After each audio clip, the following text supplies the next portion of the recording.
Assalamualaikum warahmatullahi wabarakatuh. Alhamdulillah wassalatu wassalamu ala sayyidina Muhammad wa ala alihi wa sahbihi ajmain. Rabbi shrah li sadri wa yassir li amri wa hlul 'uqdatam min lisani yafqahu qawli. Subhanaka la ilma lana illa ma 'allamtana innaka antal alimul hakim. Pertama-tama kali marilah kita bersyukur kehadrat Allah Subhanahu Wa Taala kerana dengan limpah kurnia kita masih lagi hidup dalam lingkungan iman Islam dan ihsan, dan sama-sama kita sentiasa bertaubat pada Allah Taala akan segala dosa yang telah kita lakukan, sama ada kita sedar ataupun tidak, dan sama-sama kita memohon kepada Allah Taala supaya ia mengekalkan kita di atas jalan yang lurus. Baik. Pada kali ini saya akan memulakan membicarakan tentang sifat Allah Taala, ya. Iaitu kita bicarakan tentang sifat 20. Ya, kerana asas segala-gala akidah ataupun makrifat ataupun perjalanan rohani wajib ia bersandar kepada sifat 20. Ya, kerana sifat 20 ini adalah ilmu untuk mengenal af'al Allah, asma Allah, sifat Allah dan zat Allah Taala. Ya. Jangan kita kata kita belajar sifat 20 kita tidak kenal zat Allah. Ini satu anggapan yang silap. Ya, satu anggapan yang sangat silap. Baik. Saya akan menggunakan kitab Risalah Tauhid. Ya. Ya, Risalah Tauhid ini yang diajar di peringkat negeri Johor. Dan kitab ini muktabar. Ya, muktabar.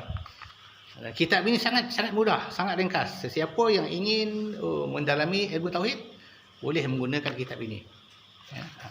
Kitab ini saya talaki dulu dengan tuan guru ketika saya belajar bekerja di satu daerah di negeri Johor. Baik. Ada yang mengatakan sesiapa yang membaca kitab ini keldai kitab. Ya. Betul daripada satu sudut, tetapi salah daripada satu sudut yang lain. Ya. Jikalau dia mengumpul kitab tetapi tidak faham apa yang ada di dalam kitab, itu dinamakan keldai kitab. Kerana ia hanya menanggung kitab, memikul kitab. Tetapi jika kita faham apa yang dimaksudkan dalam kitab melalui talaki dengan guru-guru yang benar, maka itu bukanlah dinamakan keldai kitab. Jadi fitnah semata-mata. Baik. Kenapa saya menggunakan kitab Risalah Tauhid?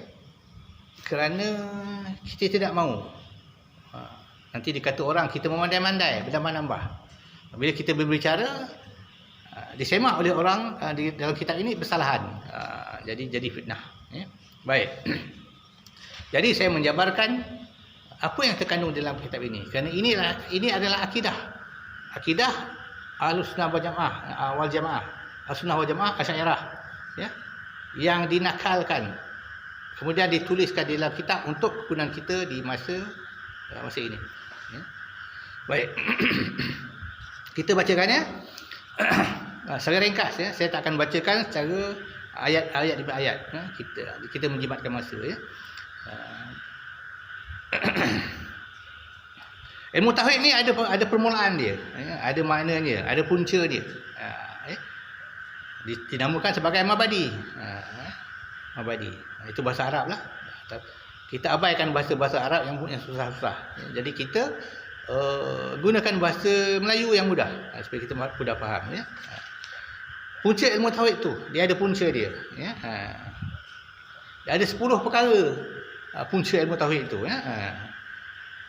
Yang pertama, nama dia apa? Nama dia ilmu tauhid. Itu biasa ilmu tauhid ataupun ilmu kalam, ataupun ilmu usuluddin, ataupun ilmu sifat, ataupun ilmu aqaidah iman. Kenapa dikatakan ilmu tauhid? Kerana ilmu ini mengajarkan kita bagaimana untuk mentauhidkan Allah. Allah Taala itu memang esa. Tetapi kita macam mana kita cara nak memahamkan bahawa dia itu memang esa. Ya, ya. Dan juga ilmu kalam. Kerana ilmu ini menggunakan kalam. Berbahas dengan mulut, dengan ayat. Kerana ilmu tauhid ni bila kita membicarakan sifat-sifat Allah mesti menggunakan suara, mesti menggunakan ayat, mesti menggunakan mulut. Itu sebab dia namakan ilmu kalam. Ya. Dan ilmu usuluddin, iaitu ilmu asal agama, usul. Ya, usul agama. Boleh kita katakan asal agama. Ataupun pokok agama. Ya, usul ad-din. Ataupun ilmu sifat. Memanglah kita bicarakan sifat 20. Ya. Ataupun ilmu aqidul iman. Ini ilmu simpulan iman. Aqaid itu maknanya simpulan. Ya, simpulan iman. Baik. Yang kedua daripada puncanya, tempat ambilannya mana? Tempat ambilan ilmu ini daripada mana? Iaitu tak lain daripada Quran dan hadis. Ya, tak lain daripada Quran hadis. Kerana Quran dan hadis itulah tempat kita memahami ataupun mengetahui Allah Ta'ala itu siapa. Ya. Allah Ta'ala itu apa? Kerana apa? Kita nak mengenal Allah Ta'ala, mestilah kita melalui apa yang Allah Ta'ala sendiri katakan, iaitu Quran ataupun hadis Nabi-Nya. Tak masuk akal kita nak mengenal Allah Ta'ala, kita mencari punca yang lain seperti Bible ataupun dan sebagainya. Okey. Yang ketiga, kandungannya itu apa? Kandungannya apa? Kandungan ilmu tauhid ni apa? Membahaskan ketetapan kepercayaan, ya, kepada Allah dan Rasul-Nya dengan segala dalil nakli dan akli, supaya peroleh itikad yang putus, yang yakin. Ya. Kemudian apabila telah yakin, dia akan menimbulkan sikap. Ya. Kita bekerja dan beramal menurut apa yang kita yakini. Ya, baik. Yang keempat, tempat perbahasannya. Disebut maudhu'nya. Tempat perbahasannya apa? Kita kata tempat untuk kita bicara tentangnya secara mudah. Yang pertama, zat Allah Ta'ala. Dari segi sifat yang wajib baginya. Ya. Dan mustahil atasnya. Dan harus padanya. Ya. Jadi tempat bahasanya zat Allah Ta'ala itu sendiri. Sebab kita nak membicarakan dia, maka tempat perbahasan dia lah. Ya. Sifat yang wajib baginya dan mustahil atasnya. Ya. Dan harus padanya. Itu ada bahasa tu, ada beza sikit tu. Kena faham. Baik. Yang kedua, zat Rasulnya. Sifatnya yang wajib, yang mustahil dan harus. Dan seterusnya, ketiga, segala kejadian daripada jirim, jisim dan arad. Ya. Ini alam. Jisim, jirim, arad, alam. Ya. Sekira-kira jadi petunjuk kepada kita dan dalil ataupun burhan bagi mengenal siapa yang menjadikan jirim, jisim dan arad itu. Okey. Yang kelima, faedah ilmu ini iaitu dapat mengenal Tuhan dan percaya akan Rasul dan mendapat kebahagiaan hidup di dunia dan akhirat. Ya, faedah ilmu ini kita dapat mengenal Allah. Itu sebab dikatakan awaluddin ma'rifatullah. Pertama-tama sekali dalam agama itu mengenal Allah. Kenapa dikatakan dapat kebahagiaan dunia dan akhirat? Kerana tauhid inilah pokok asas. Ya. Tanpa tauhid yang benar, ibadah kita hanyut, tidak diterima oleh Allah Ta'ala. Bahkan kalau kita percaya kepada Tuhan itu, Allah Ta'ala itu tak sepatutnya ataupun bersalahan dengan apa yang dikatakan oleh Allah Ta'ala itu melalui Quran hadis, maka kafir kita. Okey, nisbah ilmu ini adalah ilmu yang paling utama. Yang paling utama sekali. Kerana tiada ilmu yang lebih utama daripada tauhid. Ya.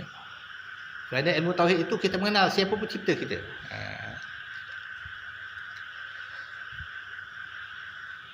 Okey, siapa yang mula-mula mengajarkan ilmu ini?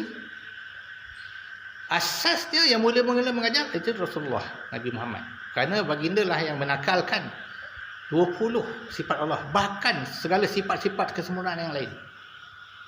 Ya. Kerana apa? Sifat kesempurnaan Allah Ta'ala itu tak terkira padanya, tak terkira, tak terhingga, tak ada noktah. Tetapi yang diberitahu pada kita hanya ada 20. Dan juga nama-nama yang 99. Ya. Yang mula-mula menjabarkan ilmu ini ialah Imam Abu Hasan Asy'ari. Kemudian diikuti oleh muridnya Abu Mansur Al-Maturidi. Apa hukum belajar ilmu tauhid ini? Hukumnya wajib. Wajib fardu ain setiap atas mukallaf. Ya. Sama ada mengetahui secara ijmal, secara ijmali, secara rangkuman ataupun satu-satu tafsili.